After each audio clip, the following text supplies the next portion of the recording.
ಎಲ್ರಿಗೂ ನಮಸ್ಕಾರ. ಇದು ನಮ್ಮ ಕರ್ನಾಟಕದ ಸ್ಪೆಷಲ್ ಅಕ್ಕಿ ರೊಟ್ಟಿ ವಿತ್ ಚಟ್ನಿ. ಇದು ಬೆಳಗಿನ ಬ್ರೇಕ್ಫಾಸ್ಟ್ಗೆ ಸವಿಯಲು ತುಂಬ ರುಚಿಯಾಗಿರುತ್ತೆ. ಇದನ್ನು ಮಾಡೋದು ತುಂಬ ಸುಲಭ. ಮೊದಲಿಗೆ ಒಂದು ಪಾತ್ರೆಯಲ್ಲಿ ತುರಿದಿಟ್ಕೊಂಡಿರುವಂಥ ಸೌತೆಕಾಯಿ, ಕೊತ್ತಂಬರಿ ಸೊಪ್ಪು, ಹಾಗೆ ತುರಿದಿರುವಂಥ ಕ್ಯಾರೆಟ್, ಸಣ್ಣಗೆ ಹಚ್ಚಿರುವಂಥ 3 ಹಸಿಮೆಣಸಿನಕಾಯಿ, ಹಾಗೆ ಈರುಳ್ಳಿ ಸಣ್ಣಗೆ ಚಾಪ್ ಮಾಡಿರುವಂಥದ್ದು, ಕ್ರಷ್ ಮಾಡಿರುವಂಥ ಕಡಲೆಕಾಯಿ ಬೀಜ, ರುಚಿಗೆ ಎಷ್ಟು ಬೇಕೋ ಅಷ್ಟು ಉಪ್ಪು ಮತ್ತು 2 ಕಪ್ಪಷ್ಟು ಅಕ್ಕಿ ಹಿಟ್ಟು.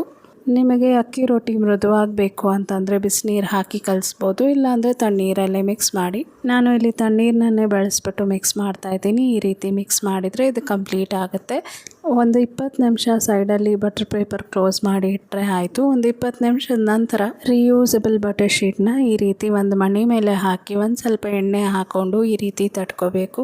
ಈ ರೀತಿ ಬಟರ್ ಶೀಟ್ ಯೂಸ್ ಮಾಡಿ ತೆಳ್ಳಗೆ ತಟ್ಕೊಂಡ್ರೆ ನಿಮಗೆ ತೆಗಿಯೋಕ್ಕೆ ತುಂಬ ಈಸಿಯಾಗಿರುತ್ತೆ. ಬಟರ್ ಪೇಪರ್ ಇಲ್ಲ ಅಂತಂದರೆ ಬಾಳೆ ಎಲೆ ಯೂಸ್ ಮಾಡಿ ಕೂಡ ತಟ್ಕೋಬೋದು. ಇದನ್ನು ಇವಾಗ ನಾನು ಕಾವಲಿ ಮೇಲೆ ಹಾಕಿದ್ದೀನಿ. ನೋಡಿ ಎಷ್ಟು ಈಸಿಯಾಗಿ ಬಿಟ್ಕೊಂಡು ಬರುತ್ತೆ ಅಂತ. ಇದನ್ನು ಒಂಚೂರು ಎಣ್ಣೆ ಹಾಕಿ ಮೀಡಿಯಮ್ ಫ್ಲೇಮಲ್ಲಿಟ್ಟು 2 ಸೈಡು ರೋಸ್ಟ್ ಮಾಡಿದರೆ ಅಕ್ಕಿ ರೊಟ್ಟಿ ರೆಡಿ ಆಗುತ್ತೆ. ನಾನು ಬೆಳಗಿನ ಬ್ರೇಕ್ಫಾಸ್ಟ್ಗೆ ಅಕ್ಕಿ ರೊಟ್ಟಿ ಮಾಡಿದ್ದೆ. ಇದಕ್ಕೆ ಕಾಂಬಿನೇಷನ್ ಆಗಿ ಕಾಯಿ ಚಟ್ನಿ ಮಾಡಿದ್ದೆ. ಅಕ್ಕಿ ರೊಟ್ಟಿ ತುಂಬ ಸಾಫ್ಟಾಗಿ ಮತ್ತು ತೆಳ್ಳಗೆ ತುಂಬ ರುಚಿಯಾಗಿತ್ತು.